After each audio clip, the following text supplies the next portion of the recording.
Hey, thanks for listening to the James Altucher Show on YouTube. You're going to hear directly from peak performers and all of my personal heroes who have defeated all odds and decided that the only way to be truly successful in this world is to do what I call choosing yourself. I upload a new video every Monday, Tuesday, and Thursday. So subscribe to my channel and click on the bell notification now so you don't miss a thing. So this is a very special podcast for me. It's the 5th year anniversary since I published Choose Yourself, which totally changed my life in a variety of ways that I want to talk about. But first, the genesis of Choose Yourself. Well, there's a lot of places I could start. One is I self-published Choose Yourself, and I really went all out. Like, I hired a designer. I did very special marketing for it, which I'm going to describe, because it was important to me that people read this book, even at great personal cost to myself. It's also the first book I did an audio book for, which I'll describe that in a second and why that was a very interesting process for me. But it was 5 years ago, and the book sold just as many copies last month as it did maybe in the 5th month after it came out. Like, it's kind of one of these books that surprises me that people could very much relate to the message. And the primal message, which was so important to me in the many years before I wrote it, the primal message was that I had to stop depending on other people liking me in order to be successful. And that might mean a boss or an investor or a customer or a publisher, because I wanted books to be published, or a TV producer. Like, I have, so Steve Cohen's here in the podcast. Just to chip in occasionally, but we had Sheila Nevins on, for instance, who I love, and she was for 20 years the head of documentaries at HBO. And back in 1997, I pitched her 2 shows, and I even went through the process of creating a pilot for one of those shows. And I remember I felt like I did such a great job for this pilot, and I co-shot it with another podcast guest, John Alpert, who we've had on the show. And we went all out for like a year shooting this one pilot. And I remember just that feeling. And this is not Sheila's fault. It's just the way that industry was set up. HBO was the only place buying like those kinds of shows. Like, it was basically almost like a reality show meets documentary meets New York City nightlife. And Sheila and HBO were the only buyers of that kind of material at that point. And so I remember just that sickening feeling. And again, has nothing to do with Sheila. It's just, again, the industry. That sickening feeling that I was dependent. I'd worked for years on this one idea, and after all that, I was dependent on one person to either validate it, say yes, or crush my dreams and say no. And for a variety of reasons, which she even admitted were mistakes in our podcast, for a variety of reasons at that time, she said no.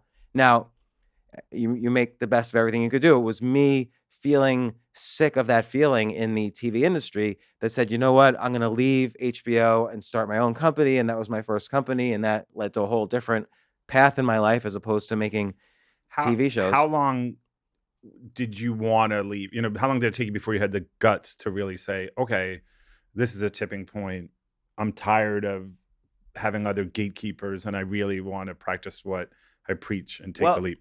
Well, it was a really long process because I'm not trying to advertise this book. It's actually my idea to do the Choose Yourself podcast. But it took a long time. I wish I had read this and said, oh, there's someone out there who's giving me permission that this is a viable path to success. But also the technology wasn't like, I could have maybe published that show on YouTube, or episodes of that show on YouTube. Now, there wasn't that then. That said, I could have maybe been a little bit more clever of how I did it, and I wasn't clever enough. But at the same time, on the side, while I was making that show and I was a full-time employee at HBO, I was also on the side building up my very first company and I was creating websites for other companies. So we did TimeWarner.com, we did AmericanExpress.com, the very first version of AmericanExpress.com. We did the very first TimeWarner.com. We did Miramax.com, rest in peace. We did New Line Cinema. We did the first websites we did the website for the Matrix movie. We did the Scream movies. We did a lot of record labels like Loud Records, which is the Wu-Tang Clan, Bad Boy Records, which was Puffy. We did Interscope, which had Death Row Records. So anyway, I was doing that on the side, and I even had employees of my company. It was called Reset, and they would call me and they say, why aren't you here full time? Like I would leave HBO at like 5 at night and stay till 2 in the morning at my company, and then get back to HBO by the morning. But it would have been much easier if I was full time. And I kept saying as an excuse, well, look, I'm trying to manage the HBO relationship best if I'm on the inside. But really, I was just hanging on to this dream that I could make a TV show with Sheila. And so again, I let the need for validation determine my entire life. 5 years before that, I had written a couple of novels, and I remember in 1992, this is related to HBO. HBO had offered me a job, but I said no because I thought if I was really insecure. I had no confidence in myself. I thought, if I publish a novel, I can move to New York and work at HBO and be somebody instead of nobody. I could say I'm the guy who wrote this novel. So I wrote some novels that I really liked, and in retrospect, they're not so good. They were my very first attempts at writing back in 1992, 1991. And I sent out letters to publishers. There were like 5 or 6 main publishers, and I sent out to some small publishers. And again, I was dependent on a very small group of people saying yes to me. And I just got form responses back because, you really need an agent. So I would get just an assistant of an assistant writing a form letter back. So I sent out to agents, but, because I was living in the middle of nowhere, no agent, and also because the books were bad, honestly. No agent was responding to me, but I was always dependent on some kind of professional validation when it's so clear in retrospect that nobody knows anything. Like there's all these famous stories. J.K. Rowling was rejected 29 times for Harry Potter, so obviously nobody knew anything. John Grisham, for his first book, A Time to Kill, he was rejected everywhere until the first. I mean, he did it with a small press. He kind of vanity published it. Then he published The Firm, which became a huge hit, and then a movie, and then a publisher published his very first book, which is Time to Kill. Jay McInerney, Bright Lights, Big City, that was his third book, I think, but his first book published, and then he was able to finally get his first 2 published once he was a name with his third book. So Brad Meltzer says that he was rejected 26 times, and he said there were only 24 publishers, so like 2 rejected him twice because, hey, just in case we really didn't like it, so like we're gonna reject you twice. Right. So like in a please choose me world, I don't want to say you're dealing with, there's an angry way to say it, which is you're dealing with people who, what I just said, you're dealing with people who know nothing. I could have said it in a much worse way. Sure. But the reality is they're getting hundreds of thousands of submissions. They have no time. They'd rather get a submission from a name they know, or agents take them out for lunch, or they run into an author at a party. I mean, a lot of mediocre books are published by mainstream publishers because people are friends, and that's how you network. And a lot of good books get rejected because it's more than just writing something. It's more than just creating a show. You kind of have to have a lot of skills of persuasion and charisma and confidence and stuff we've talked on many times on this podcast. And then even worse, I started my own company, which was good. It was a way of choosing myself. I left HBO and it was a way of choosing myself, sold it, made a lot of money, lost all that money. It was horrific. Like I was like a drunken rock star on steroids, the way I spent and burned through millions of dollars. Like I should be ashamed of myself. It was so bad. I had so much regret and sorrow. Like, I mean, it's kind of a cliche to say I was suicidal, but there was a specific thing, which is my dad got sick. He had a stroke, and the doctors were all saying that he was brain dead inside. But I could tell he was just sort of like moving I felt like he was responding to somehow in small ways physically to the conversation around him. And I researched, and there was all these experimental things you could do with stroke victims that seemed like they were locked in, meaning they were conscious but couldn't move, or they were paralyzed. But I was broke. I had $0 left and lost my house. I had to move, out of New York City. which is not the worst thing in the world, but I was forced to do it. I couldn't pay for this treatment that I felt could have helped my dad, and he ended up passing away. And I could have helped my mom in different ways. And then I switched industries completely because there was the whole internet sort of fell apart, and from a business point of view, and I had tasted the pleasures of running my own business, so I didn't want to go back to not being in a more entrepreneurial setting.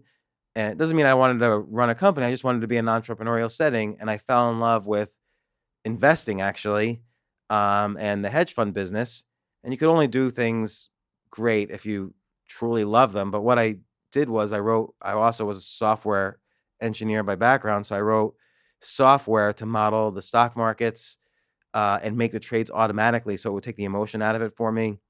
And this was another way I could choose myself, was I'll just invest my own money in the stock market. I had very little. So when I was trying to survive, and before I got rid of my house in New York City, I had to literally make, in the worst bear market at that time, I had to make 100% a month just to survive.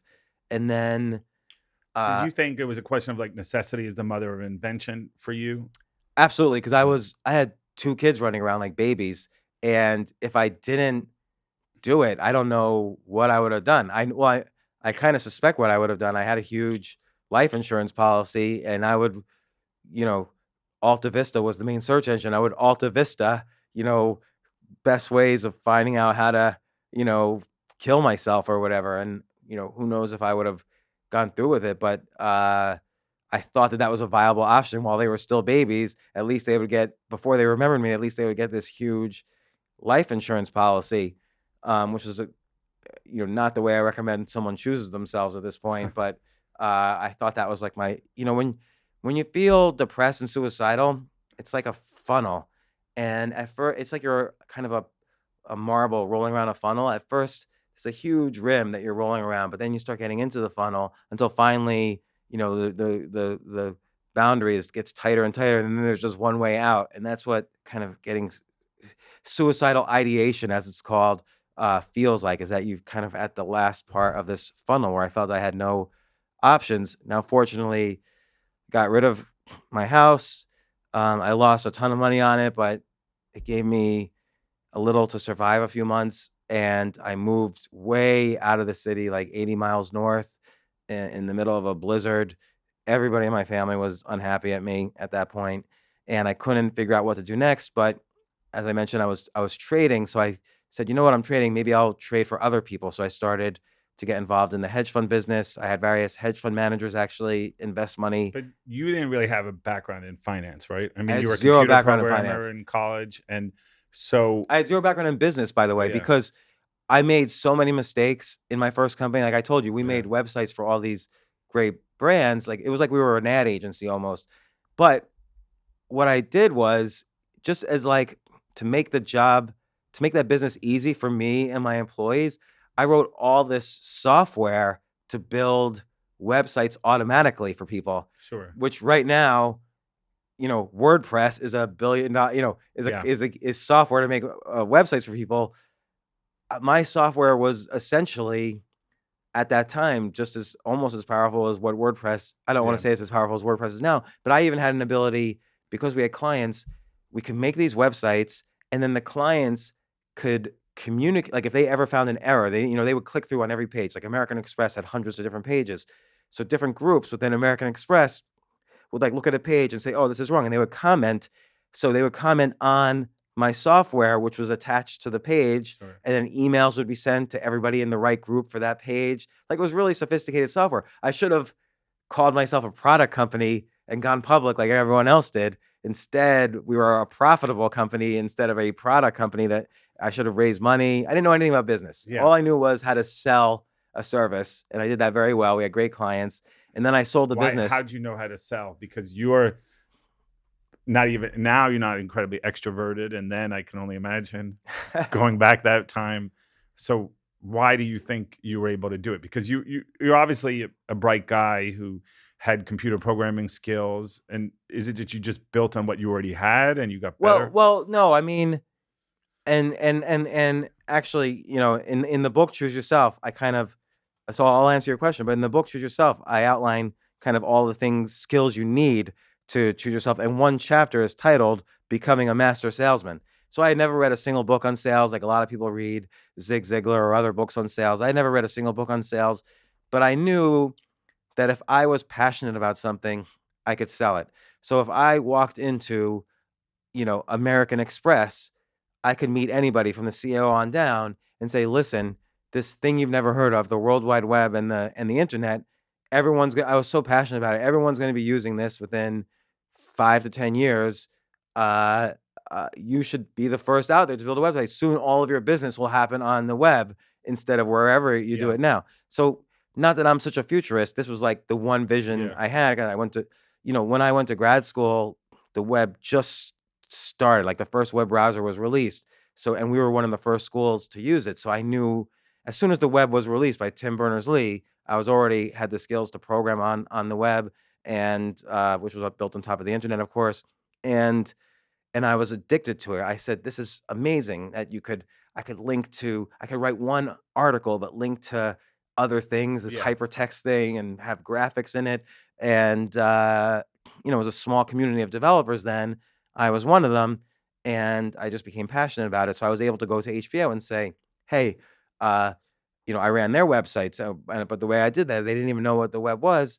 I said, look, eventually you're going to be streaming. You're building this whole interactive TV thing with Time Warner. That's going to go away. Eventually, you're just going to be streaming it using this new thing called the web on a web browser, which is eventually what happened.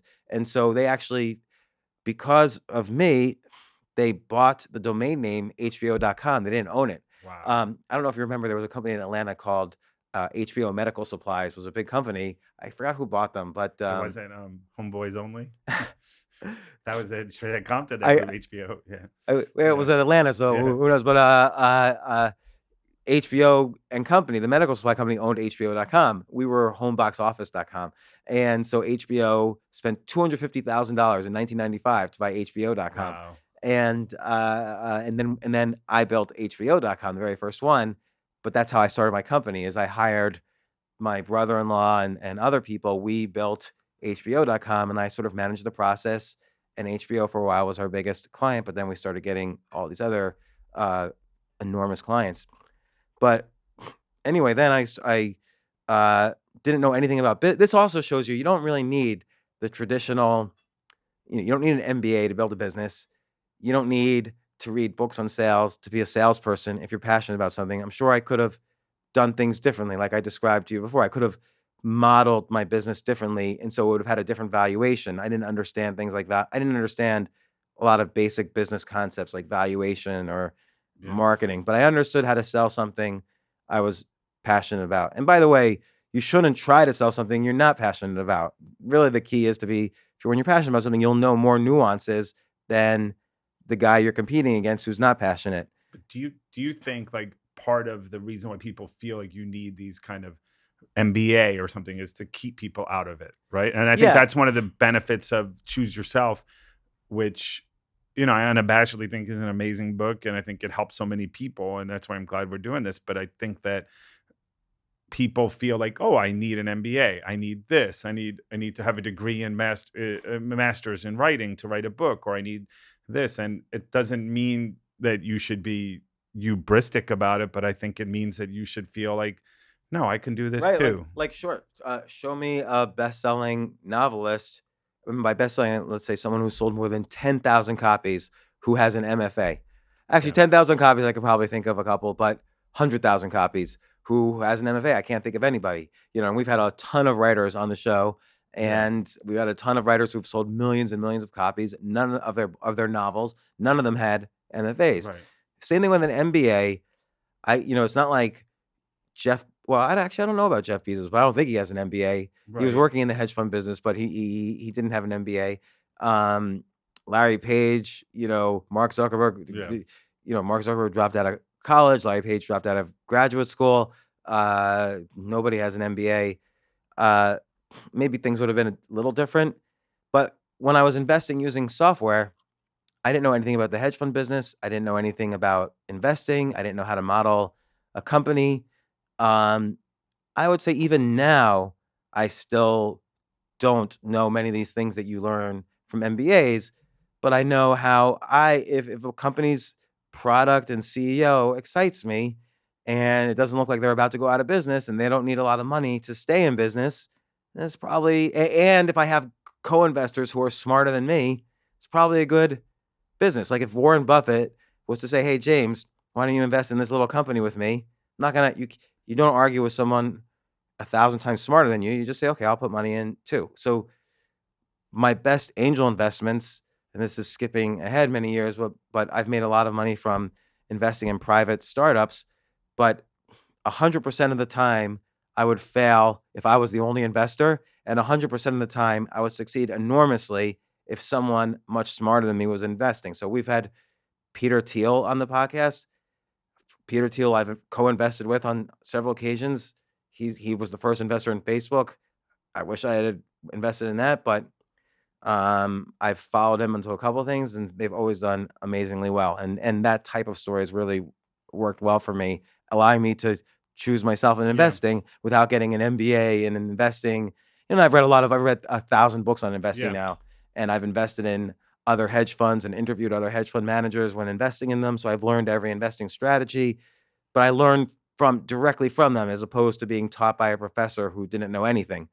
So I want to get back to like, so even in writing this book or adopting this kind of philosophy, and the other day, I think this book has like become eponymous for a certain type of mindset and kind of we talked about Freakonomics or a tipping point, or like where it becomes like, hey, what does it mean to be a choose yourself person, or what does it mean to be a no limit person? And so I want to get back, like, what motivated you to actually spend the time to write a book? You weren't animated by like, oh, this is going to sell 1 million copies like it did. Right. Like you felt like this happened to me and I want to help other people. Right. So I'll skip ahead, and because all the details are actually in the book to some extent, but again, I built up a business, sold it, and lost all my money again. So it happened to me twice. So clearly I was doing something wrong. It wasn't like I was doing something wrong with investing or with business or with, I don't know, my skills.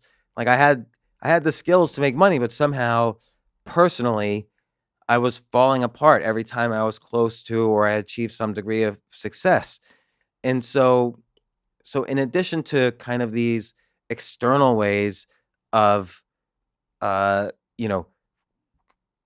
outsourcing your validation, which we often do in every area of our life, there's internal ways, that we need to improve to avoid outsourcing validation. Well, I'll quote from the book because I think this was something I really enjoyed, where you said, every time you say yes to something you don't want to do, this will happen. You will resent people. You will do a bad job. You will have less energy for the things you were doing a good job on. You will make less money. And yet another small percentage of your life will be used up, burned up, a smoke signal to the future saying, I did it again. And I also like in the book where you say the idea that we need to pay our dues is a lie told to us by people who wanted our efforts and labor on the cheap. So I think you provide a lot of value to people with that and inspiration. Look, and I think society is set up to make you prove yourself to others who have come before you. Yeah. So the MBAs who run big companies want to see you get an MBA so that they feel validated that they got their MBA. Yeah. So, because they're internally not choosing themselves, they didn't, and I'm not saying an MBA is bad. I'm not saying anything's bad. It's just, you can be a successful businessman. You can be successful at anything you want without the external validation. And, that first quote, which is whenever you say yes to something you really want to say no to, you'll resent yourself, you resent other people, you'll lose money, you'll lose a piece of yourself. There's so many times that happens to me. Like one time I was going broke again, and I took a job at what's called a private equity firm, it's kind of investing firm. And I had to travel from 80 miles north of the city down to 40 Wall Street, which is the Trump building on Wall Street. This is like in, I want to say 2009 or 2000 something. And I just hated it. And I remember one time I went to a meeting that I had set up with a bunch of Brazilian investors and how we were going to work on a project together. And I remember I was so bored and I didn't know how I was benefiting because I didn't really ask about my compensation before I took this job. I was just so eager to like be at this firm. And I remember at one point in the meeting, I said, excuse me, I have to go to the bathroom. And I got up. I had my coat in my office, and I even had my name on an office door, and I had my coat in the office and some books there.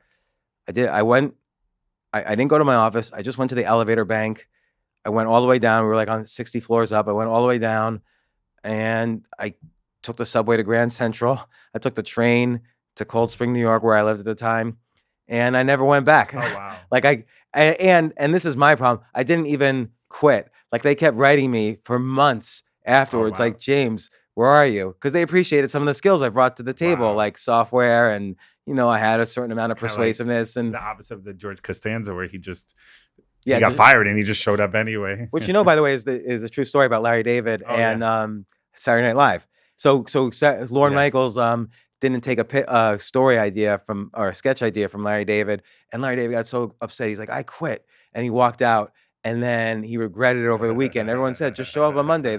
So he stayed for the remainder of the season. They didn't call him on it. But yeah, I did the opposite of that. And this firm literally called me for months, like, where are you? Don't worry. Don't feel bad. You could come back. And I just never responded to them ever again. Like that was it. And but I felt just bad about doing something I didn't want to do, like what I really wanted to do. And then there was a period too where the financial crisis was happening. This was 2009. And there was a while, this was before that job actually. There was a while I was living on Wall Street, on Broad, where the old JP Morgan Bank was. You know how in like 1921, the first terrorist attack on US soil happened right at that corner, at that building. So I lived in that building, and it was right across the street from the New York Stock Exchange. And the financial crisis was happening. And I was going on CNBC a lot and Fox Business and ABC and other news channels. And I was extremely bullish. Like I was like, this is ridiculous. The market is, so much money is being flooded into the economy from the bailout. Eventually, some of that money is going to find its way into the stock market. The stock market is a huge buy right now. I mean, the S&P was at between 600 and 700. I mean, it famously bottomed out at 666, and now it's around, it's over 2,500 now.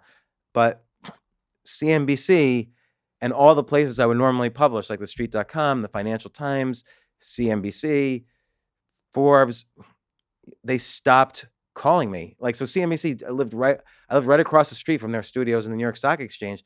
I used to just roll out of bed on Tuesdays, go across the street and go on Aaron Burnett's show and be bullish for 5 minutes and explain why. Everyone thought I was crazy, even though I turned out to be correct. And CNBC suddenly just like, I was blacklisted. Later on, I went on, much more. But at that moment, I was totally. And why do you think so? They just didn't subscribe to what you were. Well, everyone hated me. They were like, this guy is so wrong. Like everybody was saying, the capitalism is over. The world economy is upside down. I mean, a friend of mine had a show on Fox Business, and I'd go visit him in his show. He had his show out of a bar. I don't know if you remember the show Happy Hour. Yeah. And I would occasionally go on that show, but I would hear at the bar. Was it? Yeah, Cody okay. Willard. Okay. And I would be sitting at the bar just listening to people before I was going on the show. And it was all these bankers at the bar. Wow. And they would all be saying, yeah, Goldman Sachs is about to declare bankruptcy. And, Citibank is going under. And, Walmart's going to go bankrupt. And the American consumer is dead. Like unemployment's going to go to 20% again. Like everyone was just, all these MBAs and bankers were so bearish. And I don't know. I thought, I didn't even really doubt myself because, we had just put $1.5 trillion into the economy. Well, like we've had other crashes in 27 and 87. I mean, and it bounced back. And I'm sure Warren Buffett and other real.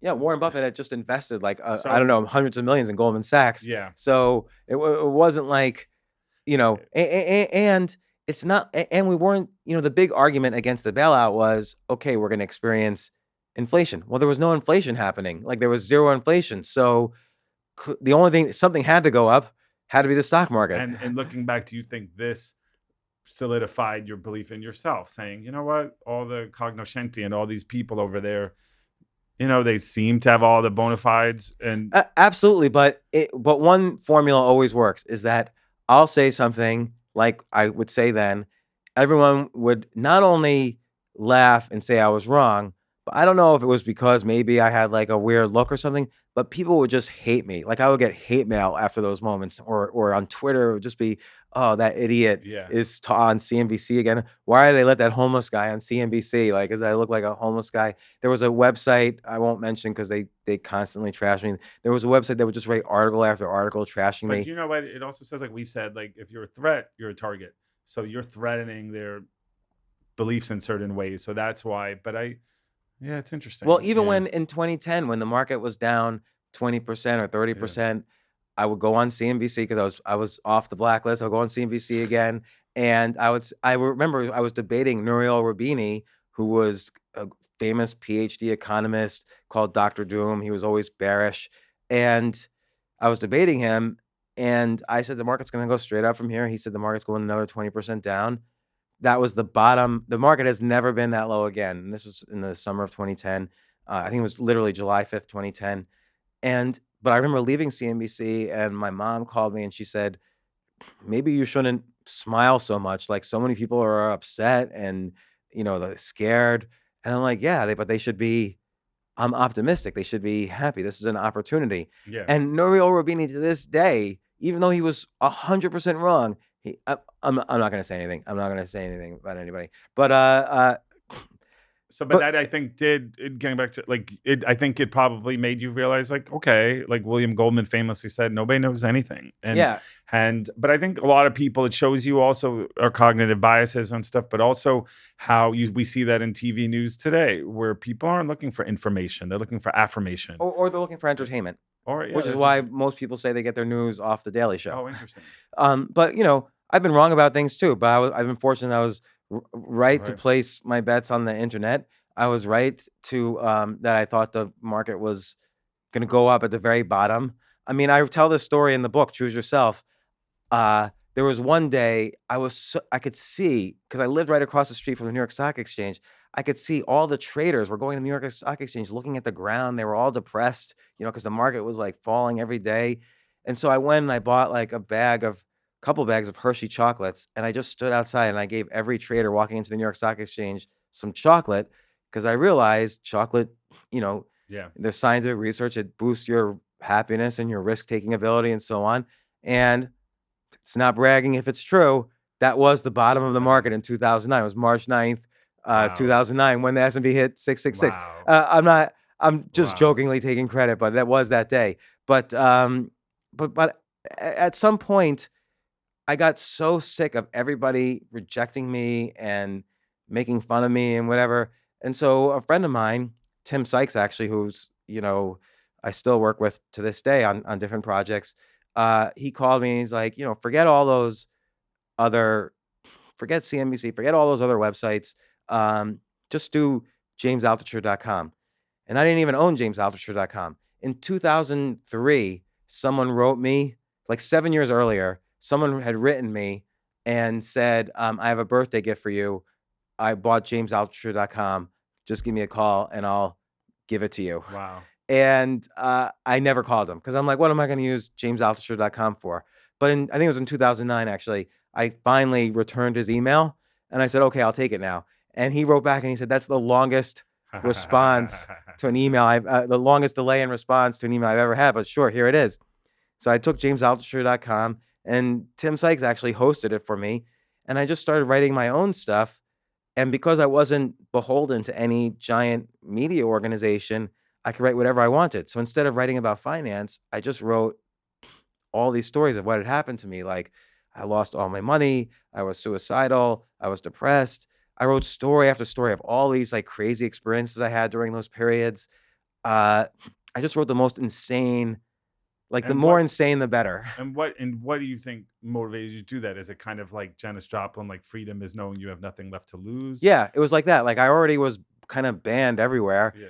And also I was no longer writing finance books because my last finance book had blown up spectacularly. Like for some reason, the publisher, who I won't name, decided to publish it in December 2008. And I said, nobody's buying a book on how to buy stocks the same day that everybody is selling stocks. And so the book was horrible. Nope. And you're always as good as your last book with mainstream publishing. So no one would publish my next. I couldn't get an agent. My agent, I had to fire him because he just refused to market. Wow. He actually did pitch my next book to people, and they would reject him. And I would call him and I'd say, okay, so-and-so rejected you. But I remember one editor rejected him, and I'm good friends now with this editor, but I'll just let her stay nameless. And she rejected him. And I said, listen, this book is perfect for her list. I match perfectly all the other books she's published in the past 3 to 5 years. And I said, so here's what you do. Call her up, ask her for lunch, and say, I just want to know what I could have done better in my pitch, what James could do better. And, because he's perfect for your list for these reasons. And so he said, okay. But then 1 minute later, he called me back and he started screaming at me. If you ever tell me what to do again, don't ever call me again. So I hung up. Yeah. And I never called him again. And then I went to that editor. Good for and you. I took her to lunch. Wow. And she told me, this is what you need to do to change the pitch. And she then, it was HarperCollins. They published my next book after that. And that's good. Like, you didn't take no for an answer. And like I like to say, or we've heard, don't take a no from somebody who can give you a yes. And I just want to take a moment because like I read the book, obviously, and I love another quote of yours from the book is, your competition is not other people, but the time you kill, the ill will you create, the knowledge you neglect to learn, the connections you fail to build, the health you sacrifice along the way, your inability to generate ideas, the people around you who don't support and love your efforts, and whatever God you curse for your bad luck. I mean, I love that. I think that's great. And because what I realized finally, after so much failure and just dead broke, nobody would talk to me or give me a job. I was just really down and out and living 80 miles north of New York City. So I just fell out of action. And that's when I started just writing for myself these incredibly insane stories about feeling suicidal, and had nothing to do with finance or business or the economy. I was just storytelling. What I had started doing in 1991 when I was trying to write a novel, I went back to it in 2010, except I had all this material now, which is stories about myself, but they were people. I had already built up a following from the finance stuff. I mean, I had built a website that had millions of users. That's the one I sold to thestreet.com. It was called Stock Picker. And so people knew me from television. So I had millions of kind of readers already, but my readers were like, has this guy lost his mind? Like, I remember a year later, the then CEO of thestreet.com called me and said, I heard you had a heart attack and a stroke. Wow. or a mental breakdown.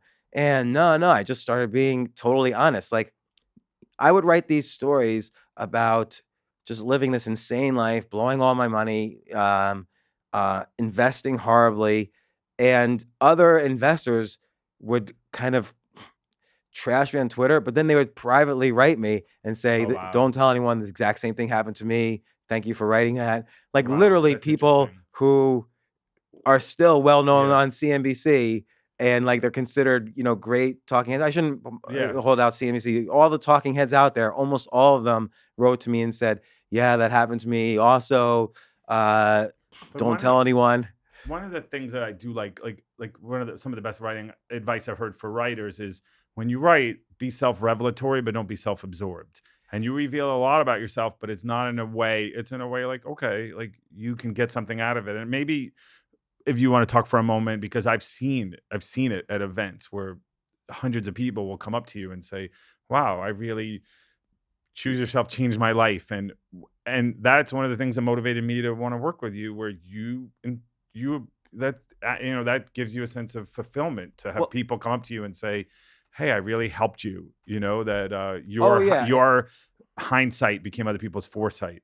Yeah. And it's funny about the writing. I mean, I could talk all day about writing, but I remember a friend of mine was writing, and he would try to be self-revelatory, but he would say things like, yeah, I was wrong on this, but I can make a 6-foot jump shot. He was always like trying to balance the bad stuff with the good stuff. And I would tell him, you know what? Nobody wants to read the good stuff. Like, no one cares Yeah. that you could jump 6 feet. In fact, I have had people call me who read your stuff and say they don't believe you. So you've lost trust with the reader. Well, it's kind of like Kamal Ravikant, who you've really helped and pushed him to write the great book, Love Yourself Like Your Life Depended on It, says, nobody wants to hear about like your life on top of the mountain. They want to know like, how'd you get there? Yeah. And how'd you do it? Or how'd you fell off the mountain? Because I think the average condition, whether you're poor or rich or wherever you are in your career, the average condition is you're feeling stuck and you want to figure out how to get unstuck. I think 100 million people in this country feel that way. And I was really feeling that way. I had no idea what to do, but I always loved writing. So I started writing, instead of short stories, I started taking experiences in my life and almost kind of writing them as if they were short stories. So like, I don't know, I'm going to find a random chapter. And while you're doing that, I want to ask you, like, were you really scared to write some of this stuff? Like the first time you wrote something where you were like, I'm going to tell people I wanted to kill myself. I'm going to tell people that, what happened with my parents or the pain I experienced there, or, not being able to buy diapers. Were you terrified to do it? I was always terrified. In fact, I had a rule for myself, which I still adhere to, which is I don't hit publish on something unless there's something in the article that I'm afraid people will see. So I always, as long as I'm afraid, that means other people will be like, I can't believe he said that. Even if it's just one little thing, if I'm pushing myself to be out of my comfort zone, then I know my writing will be different than everyone else's, because most people don't want to go out of their comfort zone. And I know if I'm shocked about something I write, other people are going to be shocked. Like going on a limb because that's where the fruit is. Yeah. That's totally right. And the fruit in this case being people's attention and maybe some creativity. So a combination of you be creative in a little way that feels uncomfortable, and that's a way to catch people's attention. But I had friends calling me up like, do you have cancer? Like, are you okay? Are you about to kill yourself? Because I was like revealing everything about divorce, losing money, all the weird things that happen when you make money. I did an AMA on, the day I published Choose Yourself, I did an AMA on Reddit, which I think at the time was their biggest. AMA is Ask Me Anything, and you log on and anybody can ask you questions. I think it was at the time the biggest AMA they ever had. There were like thousands of people asking me questions about all, because so many people were have been and still are in similar situations. We're still in a society where society wants you to think you need to be chosen, when the reality is you could choose yourself. Now, on the quote you read, that is sort of the crux of the book, which is not, oh, you could start your own business, or you could self-publish, or you could just put your TV show on YouTube. The real crux of it is you have to have inside of you the ability to realize that choosing yourself is possible, because you're at bottom. So you can't, and you're feeling horrible. So you can't just say, well, I'm going to put my TV show on YouTube, because you're feeling so horrible about yourself. You can't do that. So I write in one of the first chapters about something I call the daily practice, which is really, you have to go inside. And I think this is why people categorized it as self-help, even though I don't consider it that way. You have to go inside. You have to be physically healthy. And I write about that. I basically write, eat, move, sleep better, and, improve on that 1% a day. You have to be emotionally healthy. And in the quote you read, you have to be around people who help you and people who you help, and you build your team and your scene. And there's historical cases, like, you look at like the writers of the 50s, the Beat movement. It's not like Jack Kerouac, William S. Burroughs, Allen Ginsberg were all separately successful. They actually were in a creative writing class together. Allen, at one point. Wow. And then 10 years later, Allen Ginsberg flew to Morocco when his good buddy William S. Burroughs was totally strung out on heroin, and he edited all these random pieces of paper on the floor, put it together, and that became the best-selling Naked Lunch. And, all these guys like worked together. They built their scene. If you look at the artists of the 50s, like Jasper Johns, Jackson Pollock, all these guys, they practically lived together. They found their scene. They grew up with them. if you look at Silicon Valley, Steve Jobs, Bill Gates, all these guys who were the first wave of Silicon Paul Valley, and then all Allen, these guys are the Wozniak, first wave yeah. of the internet, like Peter Thiel, Elon Musk, they all literally grew up together in the industry. They found their scene that they could grow up with. Spielberg, George Lucas, yeah. Yeah, Spielberg, George Lucas, Brian De Palma, yeah, Scorsese, they were kind of like hanging out, practically like indie film students hanging out at the local cafe, brainstorming on, how to make The Godfather and American Graffiti and, all of those first wave of brilliant 70s movies, maybe the best movies ever made. And you were talking about something earlier, a scene, well, certainly in comedy, Yeah. all these comedians sort of grew up together. Like, Jerry Seinfeld and Larry David were hanging out together when they can't come up with the idea of Seinfeld, or so many examples from history of people who, they were physically healthy because, and my quote in the book too is, if you're sick in bed, you can't come up with new ideas. So you have to be healthy. Then you have to be emotionally healthy. Like, it's like, you don't waste time. I didn't want to waste any more time convincing my agent to like me if he was going to be so angry at me. So I just never spoke to him again. I actually ran into him in a bookstore once, and he yelled at me again for what I did, for dropping him. But I just said, well, good luck. But you can't waste time on toxic people. If you can't waste time on toxic relationships. I never, maybe too much so, if someone is even mildly toxic, I drop them instantly, which has also caused some problems for me because it's not like a 3 strikes and you're out. It's like a 1 strike and you're out in most cases. What are some examples of toxic people? Well, certainly many relationships, Chris Rock even talks about this in his recent Netflix special, Tambourine. And by the way, that's a great example of a scene. Chris Rock, Dave Chappelle, Louis C.K., they all kind of grew up in comedy at the same time and became huge. But Chris Rock talks about, in romantic relationships, don't try to compete with your significant other. Like, support each other. And there's a lot of evidence. One scientist studied like 2,000 couples. I forget the exact study, but what types of couples stick together for more than 30 years? It's not the people who stuck together in hard times. It's the people who stuck together when times were good. Oh, interesting. Because, like, let's say you're married, yeah, and you're living in New York City, and your wife gets a movie role and has to move to LA for 6 months. You have to be supportive, and so she could focus on that and then come back to you, and then you stick together. If you're competing, like, well, you're not going, right? Well, because I live in New York and I have a job, then that's bad for the relationship. And that's toxic. So, many bosses are toxic if they're not focused on how to motivate an employee other than just money, then that's toxic. Many friendships are toxic. I've had strong family relationships where, as my writing started to get many more readers, and by the way, when I stopped writing about finance and started writing these stories relating to choosing yourself, like all these insane stories I was writing, my audience multiplied by 10. I had good family relationships with people who were also writers, and they just simply stopped talking to me.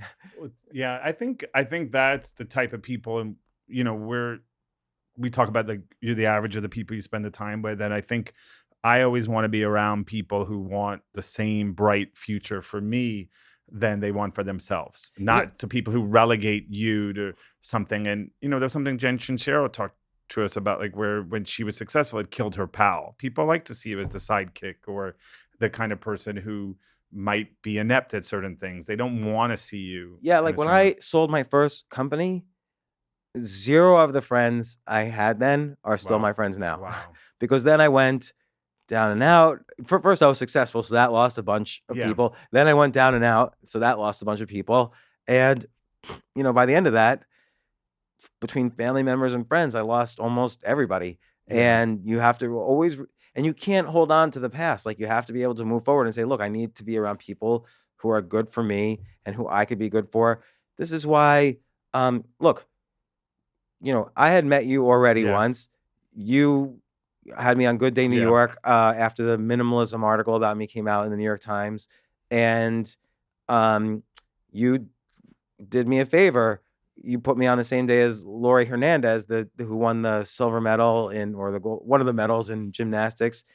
I didn't know really who she was, but my sister, my daughter, Molly, was a huge fan of hers and came with me and met her, and we took a photo. I still have the photo on my Instagram. Then the second time I met you, there's an interesting coincidence. I had just had breakfast with Ryan Holiday, and who was only in town for like the day, and he told me he was going over to Good Day New York.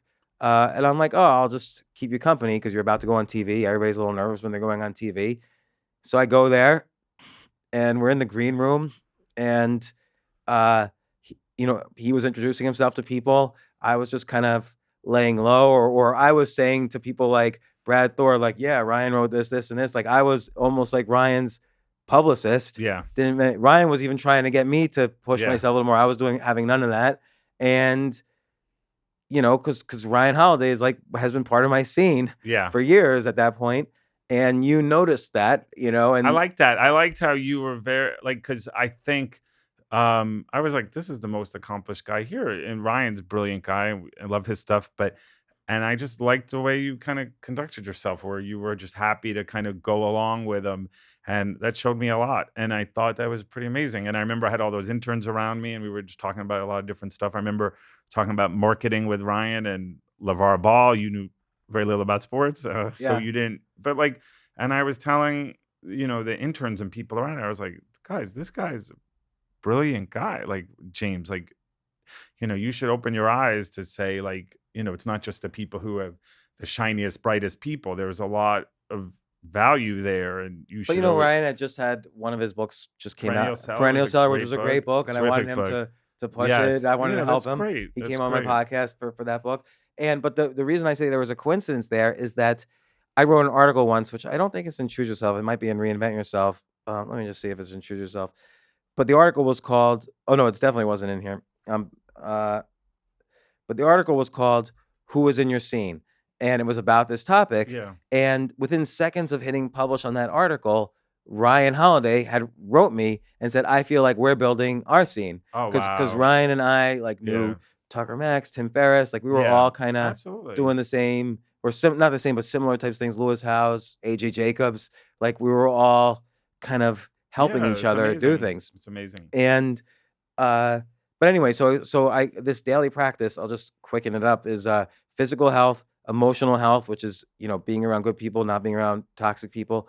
Creative health, which is, I describe it as just, and this was a real thing that happened to me, is I didn't start bouncing back until I bought 100 waiter's pads, and I started writing down 10 ideas a day. Why a waiter's pad? Because you could only fit, you can't write a whole novel. You can only write one small idea. It has to be really concise bullet points. So I practiced exercising my idea muscle, and I'd write 10 ideas a day. And then I started writing 10 ideas a day for other people, and I would send it to them. So I would send to Amazon, here's 10 ideas for your self-publishing group. And sometimes amazing things would happen. Amazon invited me to come out to Seattle, and they introduced me to everybody in their self-publishing group and asked my opinion about all their different new products and so on.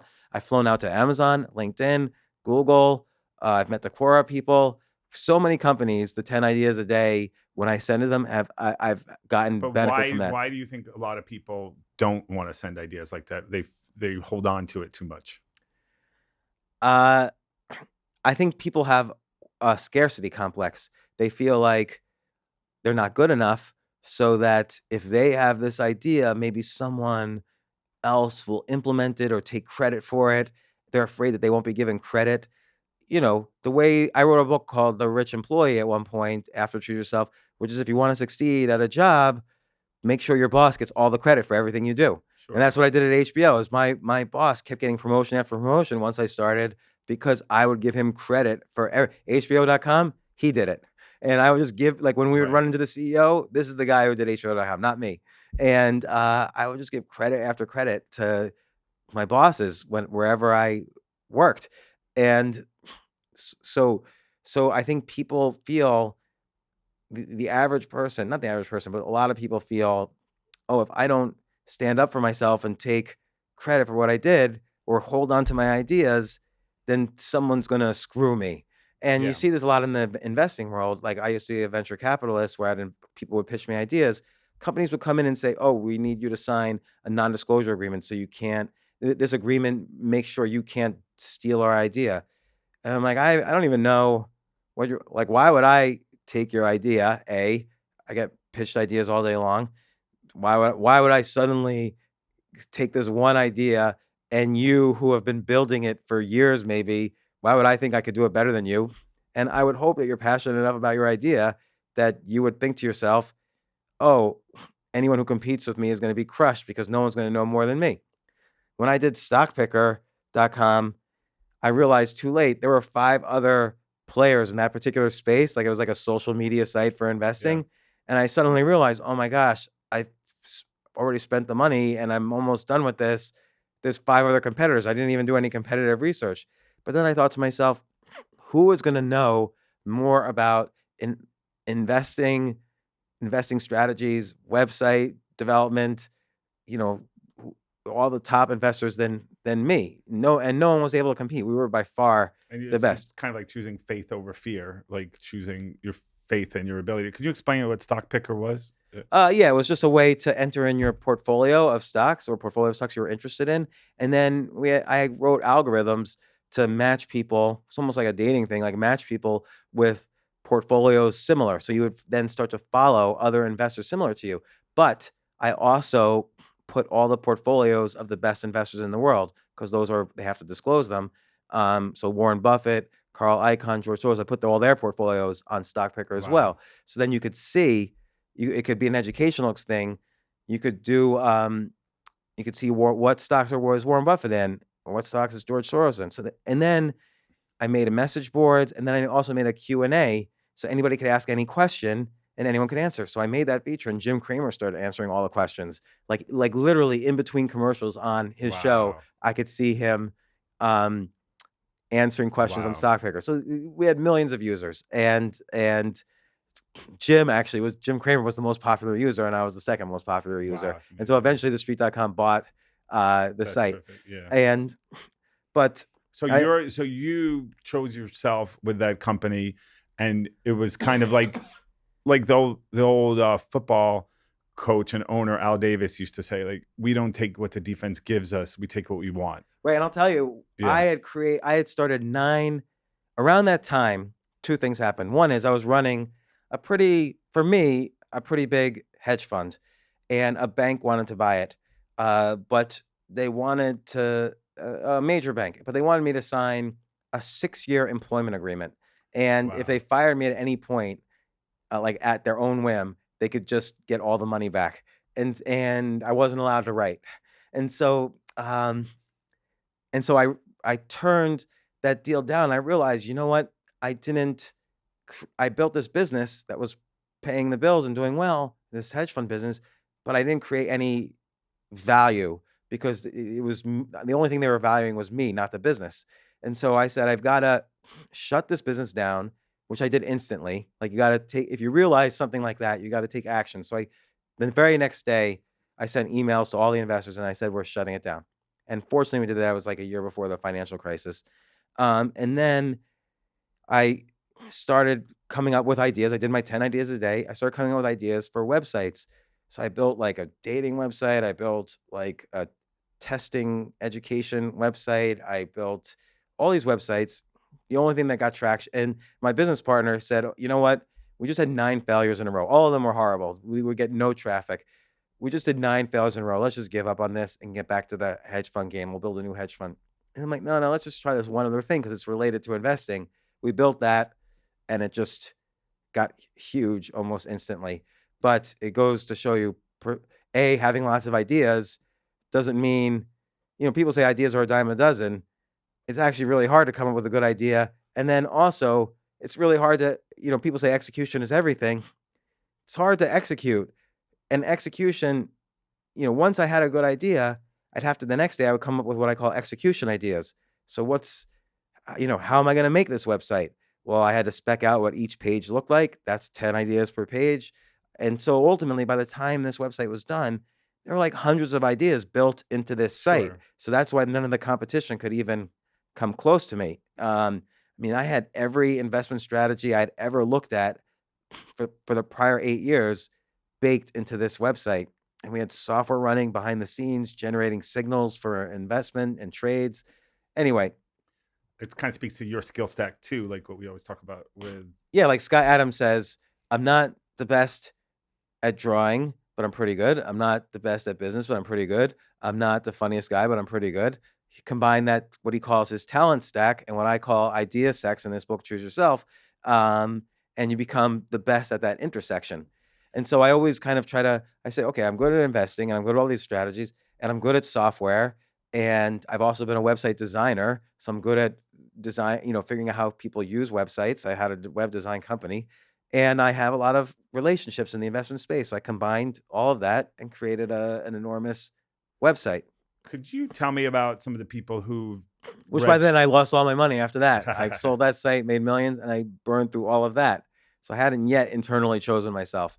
But could you tell me about like some of the people who've really been touched by Choose Yourself, and how does that make you feel when they've come to you and said, "Hey, I read your book. I quit my job." Right. So yeah. So I write in the very beginning about this daily practice, which is physical health, emotional health, creative health, and then the final thing is spiritual health, which sounds new agey or gooey, but it really just means surrender control over, kind of like the AA thing, almost like surrender control over the things you can't control. Like I couldn't convince my agent years earlier to publish a book idea I had, so I got rid of him and without even thinking about it. No resentment, no bad feelings. I surrendered control over that process and using my 10 ideas a day, figured out a different process, because my idea muscle had built up by then, doing the 10 ideas a day. And I was surrounding myself. I would always eliminate toxic people and surround myself with good people. So got rid of the agent and started building more relationships in the publishing world on my own. So that's how every day you could switch the toxic people to the good people. So, and I was exercising every day, and I was trying to eat well, and and I was, not necessarily, I was doing whatever you would consider spiritual stuff. I was trying to do that every day, and then I just wrote a lot of other stories around those ideas, like how do you execute things, and I would tell stories, or how do you go from being stuck to unstuck, or how do you find your purpose in life? I'm reading just chapters in this book. But I feel like it's like when we spoke to Richard Branson, you said, well, what if you're not a billionaire? What if you're not handsome? What if you're not extroverted? How do you do this? And I think like people who want to self-reject or are a little afraid or having an experience will say, well, James, you're a master in chess. Like you're a computer programmer. You went to an Ivy League college. You came from a middle-class background. What I can't do it. Okay, well, at that time, when I wrote Choose Yourself, in the period that Choose Yourself was kind of roughly based on, there's a couple different periods, but let's say aggregating them together, I had no money. So all my degrees and my background were wasted. I had no parents at that point, and no family. I wasn't living in New York City, which is where I was living in a place where there was no opportunity. What were something? I certainly wasn't handsome enough to get any, special jobs or treatment because of that. Nobody was giving me anything because I was a chess master or because I went to college. Like nobody was even returning my calls. So I had to really. So a lot of it's like if you could do it, maybe Right. other people can. Right. So I was, again, suicidal at different points. And, and you could see it in some of the titles. Like there's one chapter titled Choose Yourself to Live. Another title is What If I'm in a Crisis? Another chapter, which became one of the more popular ones, The 7 Habits of Highly Effective Mediocre People. Because most people are just, and I include myself, most people are just mediocre. We're not, Richard Branson, who's I consider very special, or we don't have the physical prowess of, like, let's say, a Tony Hawk in skateboarding, or we don't have, I don't know, who are some of the many other people on the podcast. That we don't have the chess playing ability of Gary Kasparov. We don't have the business ability of the 15 billionaires that I've had on this podcast, or like Sara Blakely, Richard Branson, Mark Cuban, and so on. I considered myself very mediocre, and I had to, some of these habits is, what do you do if you procrastinate a lot? What if you do? I'll tell you tomorrow. That was Too that was easy. that was a good joke. I tried. I appreciate it. Uh, what if your ideas are not original? What if you're not good at multitasking, or if you keep failing, or if you're desperate for a yes, or if you're a poor judge of people? Like, I've always been a poor judge of people. So how can I work around that? And so I wrote a whole chapter on this that was actually very, You addressed people's concerns head on, is what yeah. you did. Yeah. Like, I am a horrible judge of people. Like, I make those split second judgments, like Malcolm Gladwell says in the book Blink. I think I even referenced Blink in that chapter. And I'm almost always wrong on my split second judgments. And so, and yet despite that, just by doing those 4 things: physical health, emotional health, creative health, spiritual health, and getting 1% better at those 4 things every day, I realized, oh, I'm creating opportunities for myself in many, many areas of life. Like right now, I mean, I have so many different things I'm involved in because this aspect of internally choosing yourself compounds. And you still do it. Yeah, every day. When I don't do it every day, I can feel it all slipping. All the opportunities start to go away. And, I have opportunities where we do this podcast. I have opportunities in writing. I have opportunities in business. I have opportunities in investing that, if I write to a company now with my 10 ideas, often they respond because I get the idea. I really sharpen the ideas and figure out who to write to. And then they might give me opportunities like speaking opportunities or consulting opportunities. And I even have a chapter. Let's get specific. What should I do? Like, this book really fit all of people's, told my stories, and then it gave very specific advice that backed up by not only my stories, but I would tell stories about, I write about Sara Blakely in this book. I write about so many interesting people in this book who chose themselves. And what you talk about Sara in the book about? Well, about how she was selling fax machines and she didn't like it. And she didn't have any experience in the fashion business. She didn't have any experience sewing. And yet somehow she made a multi-billion-dollar fashion line called Spanx. And I kind of document that story of how she did it and why that's an example of her choosing herself, but how it started. I always look for choose yourself stories where they don't need anyone's permission and they don't need any validation from an external source. Like, she doesn't have a PhD in fashion, or she didn't work at Chanel or a department store or anything like that. She had no experience at all. But she figured it out on her own with the help of others. But she did, as Ken Langone, a billionaire, the founder of Home Depot, said in this podcast, nobody is self-made. She figured out with the help of a lot of people. But I always get back to the core, which is, how is she physically healthy? How is she emotionally healthy, creatively healthy, spiritually healthy? Because it always boils down to those 4 things. Nobody can choose themselves without being good at those 4 things. But then they do these other things, like she gave herself permission. Look, there was one great story with her. She sold, I think it was to Neiman Marcus. She sold I'm going to make up a number, but she sold like 100,000 items of her main product. She had no idea. She sold it. Then she realized she had no manufacturer. She had no idea how she was going to make it. And she had a timeline. She had to deliver it like in a matter of weeks. So that's a very choose yourself kind of story. I liked where I remember her saying where, she was careful if she told her friends, like, hey, I have this idea called Spanx.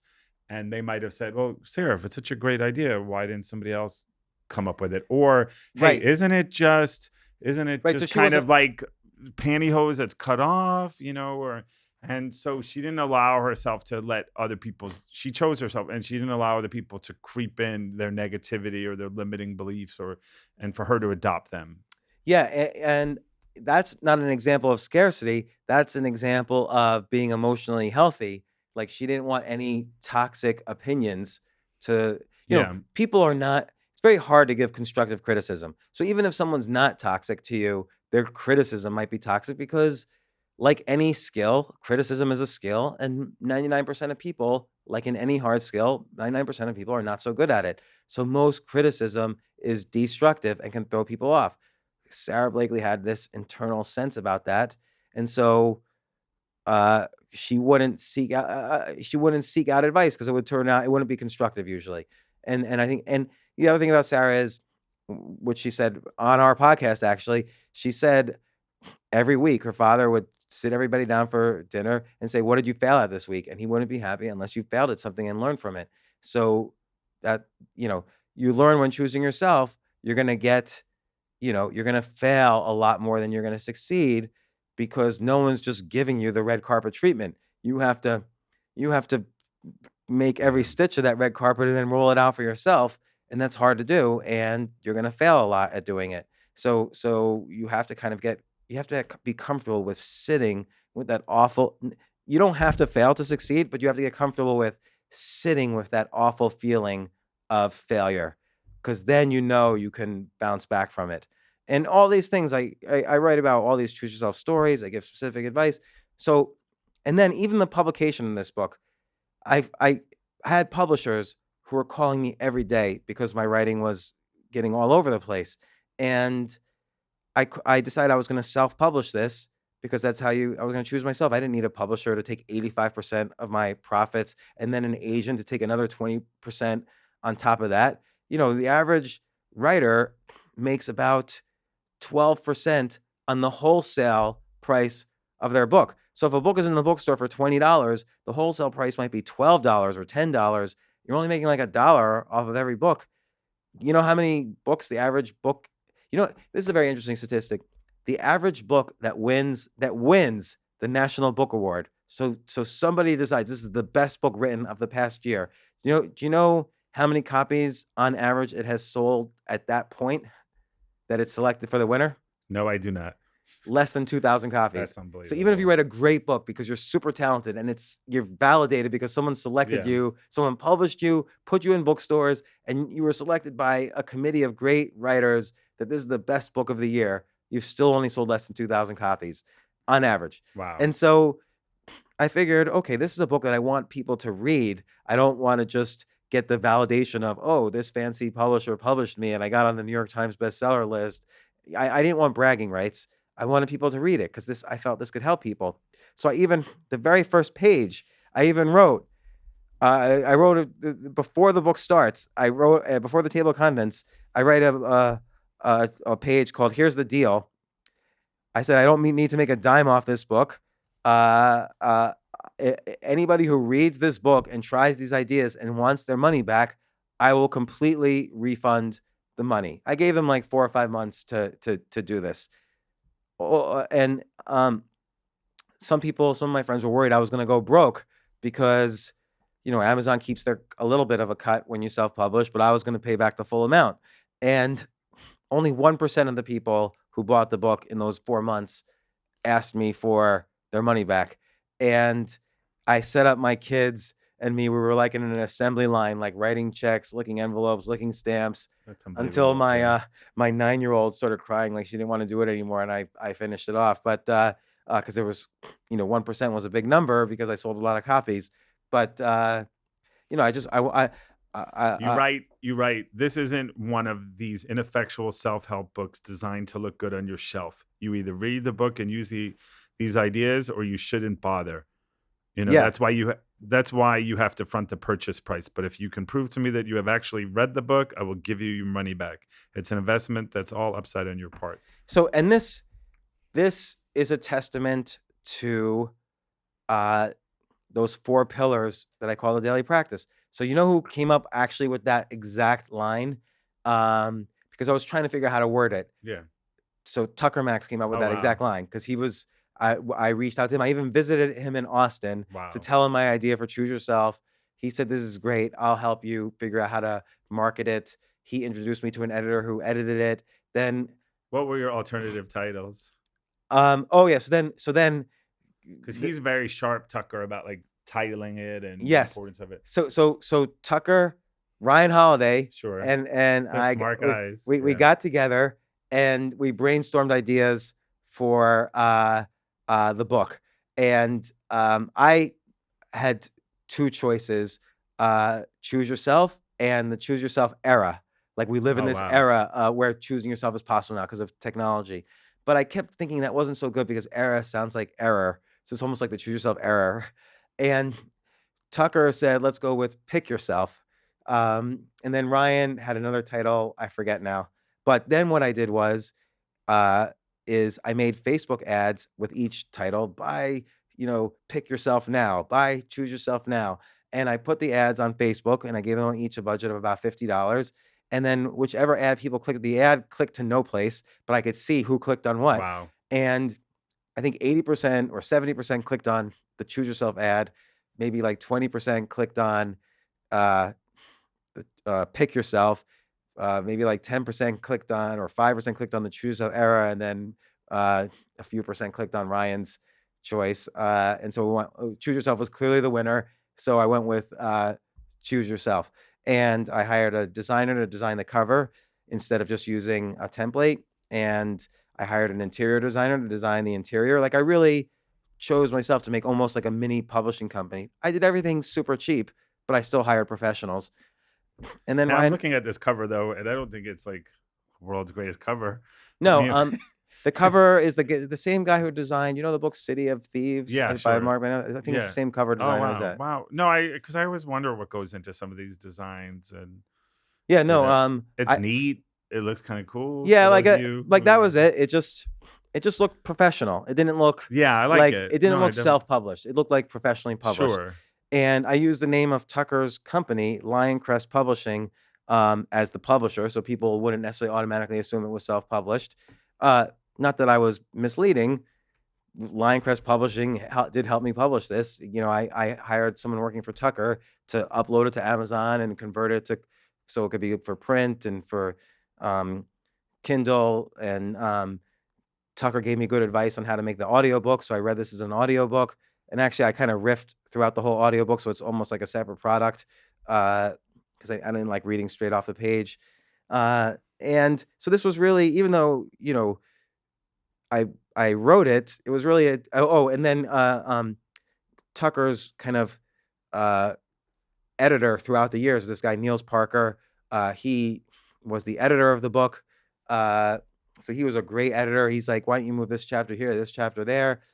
He asked me 1,000 questions about different lines. So it really was like a professionally done process. Ryan and I would brainstorm 6 months in advance. Ryan Holiday and I brainstorm ideas for marketing. Like, I set up this is 2013. I set up before I published it on Amazon, I set up my own store, but it would only accepted Bitcoins to publish this book. So I wrote an article saying, I'm the best-selling Bitcoin-only author ever. CNBC had me on, and Herb Greenberg, a noted skeptic and a good friend, asked me, did you just do that Bitcoin-only thing for publicity? And I said, well, I'm on national television right now because of it, so you tell me. So it worked. I ran for Congress. Wow. And then backed out of it. So I had a story in both, like a presidential candidate actually wanted to endorse me, and there was a whole story behind that. So I had a story that helped the marketing there. I had the whole giveaway thing. Kevin Kelly had suggested the idea of giving away a book, giving the money back if they buy it, because they value it if they buy it. Wow. So even though, like I said, Tucker and I worked out that line, it was Kevin Kelly's, who's been on the podcast a couple of Sure. times, and he's famous for the article 1,000 True Fans. Kevin Kelly came up with the initial idea of have them pay for it so they value it and they'll read it, but then you're willing to give the money back. So, and he Right. wanted to figure They out a have way. to have some skin in the game, essentially. Yeah. He wanted to figure out a complicated way technically to do it. I just told people if they send me a photograph of the book or if they write a review. Wow. So, but by saying I made it legal for people at that time to write reviews, because I didn't say this is the only way, and because then it would have been not kosher with Amazon. And I now have almost 2,000 reviews on this book. Sure. I remember one publisher told me if you get 1,300 reviews in his experience, your book's going to probably last forever. So now I've got 1,900 reviews, Wow. most of them 5-star reviews, and I'm hoping the book keeps selling. And then right after the book came out, I started getting all these calls and opportunities. I expanded upon the ideas. I wrote the Choose Yourself Guide to Wealth. I wrote a book that wasn't self-help at all, but just kind of like stories, called the Choose Yourself Stories, which in retrospect was a bad title because it was more of a literary story book. I should have. But so, like, you're careful to say, like, hey, I didn't want this to be the self-help book. And what's that distinction?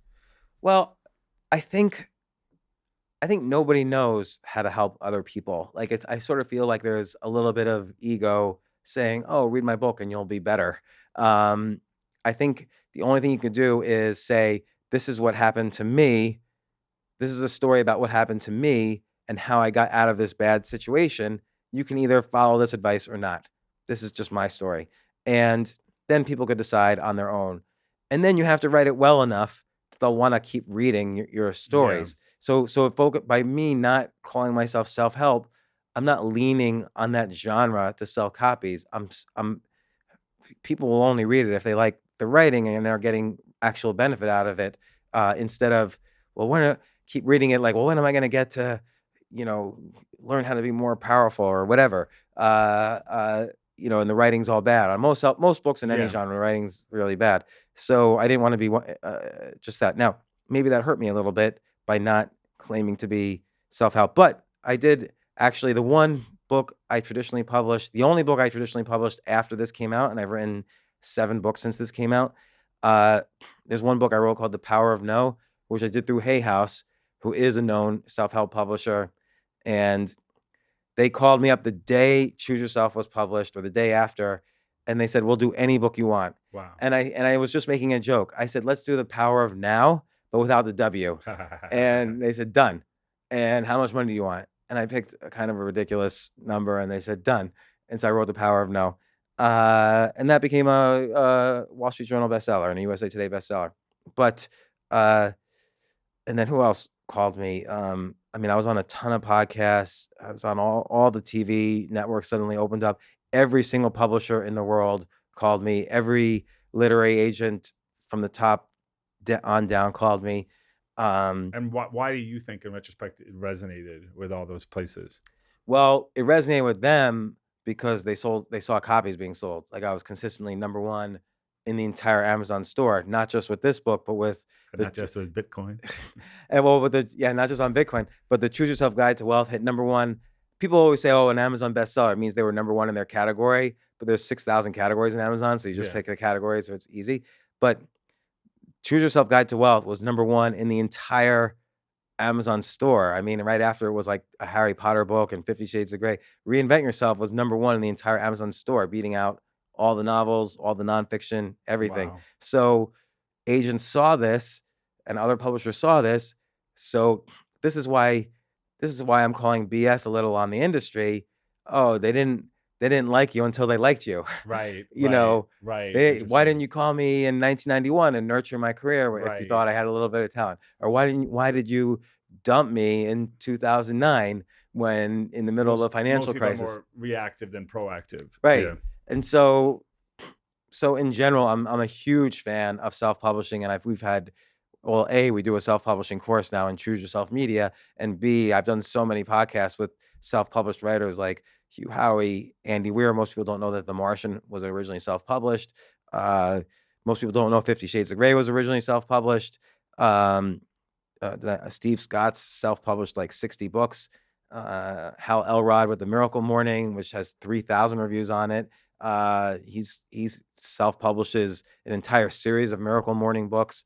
So you can basically do very well being self-published. And then that led to me wanting to create choose yourself kind of opportunities for people, which ultimately led to me starting a business, Choose Yourself Media.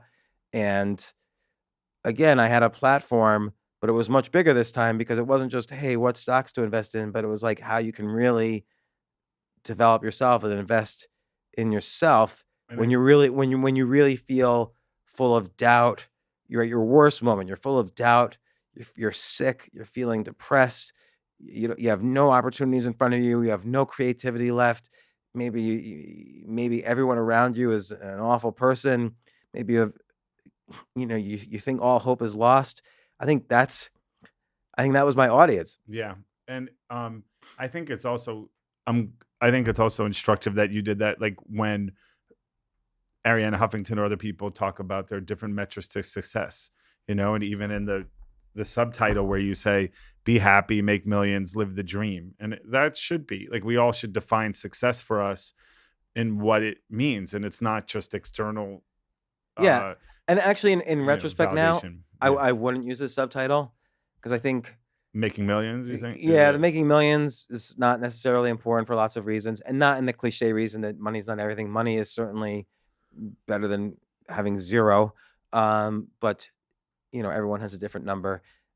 And happy, there's nuances there in well-being and contentment are kind of more important concepts than happy. And I write about that in the Choose Yourself Guide to Wealth or Or Reinvent Yourself. fulfillment even is a good word. Yeah. Yeah. And living the dream, that one maybe I'd keep. That's almost like a joke. Like I remember one time I was on CNBC and we were all getting ready to go live in like 30 seconds. And one of the anchors said to the other anchor, "Hey, how you doing?" And the guy said in his deep anchorish voice, "Living the dream, living the dream." So I just thought it was like a funny Yeah, phrase. for sure. So, but why not live the dream?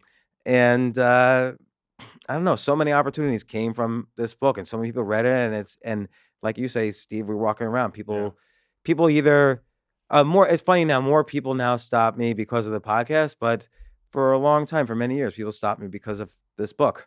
So, and people still stop me because of this book, but I would say people more stop me for the podcast at this point because the podcast is not only my stories and techniques, but the hundreds of billionaires, athletes, actors, writers, inventors, creatives who have succeeded in all their methods for success. So I think the podcast became a huge benefit.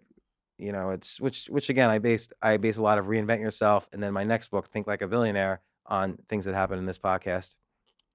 I'm glad to be a part of it. It's amazing. Yeah, well, Steve Cohen, our podcasts together have been so great because you've taught me how to get like all the amazing guests that you've got. Like I chose Steve Cohen to get I'm very grateful. all these great podcast guests. Changed my life, and I do think that I'm able to evangelize for what you've been doing, just unabashedly because I see it. I see it on a daily basis.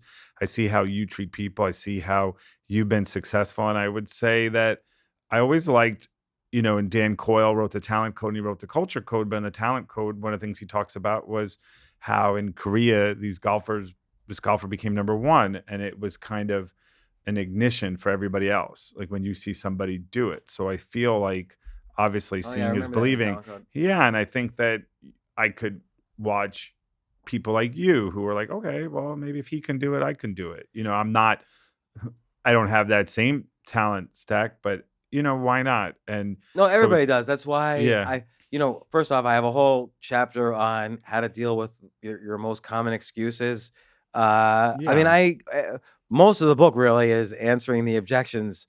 Because we all kind of start, humans are all basically similar, more or less. And then it's just what you do with this basic material that separates you. And that's about doing this daily practice and improving. And then the rest of the book is just my kind of insane stories of either doing it or not doing it and failing or, and then dealing with all my excuses that I've always had and telling the stories of other people.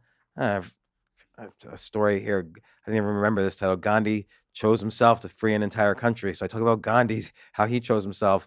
And our podcast about the Beatles. That's a chapter in Choose Yourself. Sure. And then I have a chapter, what to do when you're rejected, because I've been rejected so many times in so many different situations. And I always used to think to myself, gosh, if that person if Sheila Nevins had just accepted my TV show, I would have been a happy person now.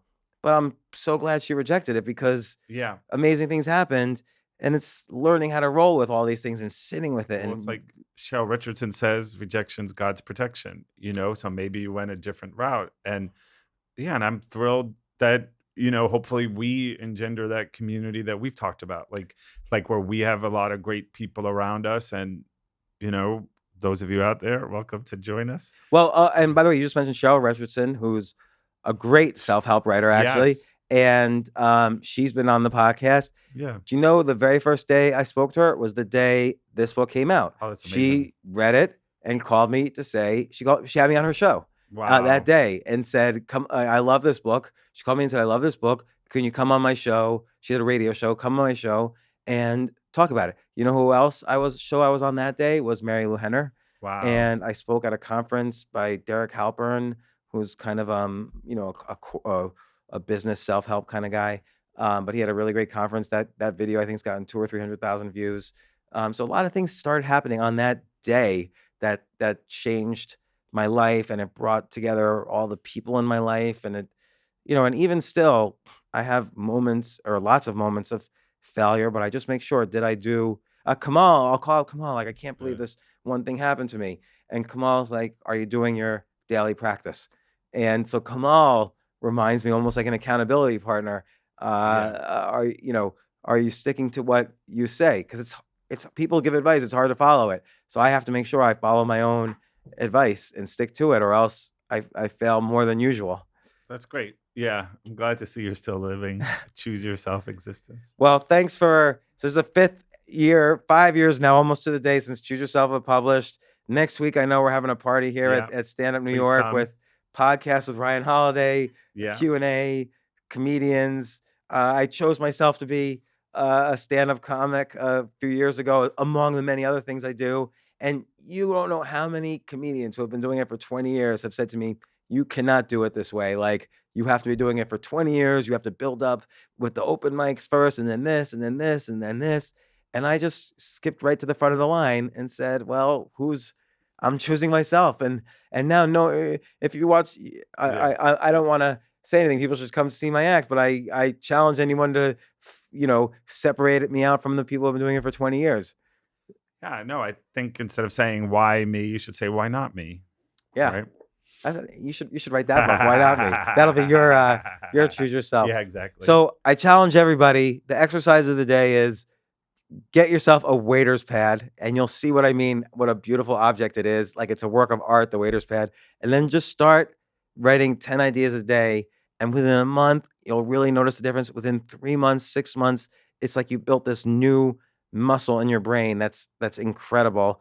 And anyway, that's it. Hopefully we'll do a 10th year anniversary podcast as well. Can't wait. Thank you. Thanks, Steve. Hey, thanks for listening to the James Altucher Show on YouTube today. I have a really special brand new episode coming out next week, but you can watch it early. Just click on the link right here, or subscribe to the channel when you click on my face. Oh, 1 second. Don't forget to click the bell. I'll see you next time.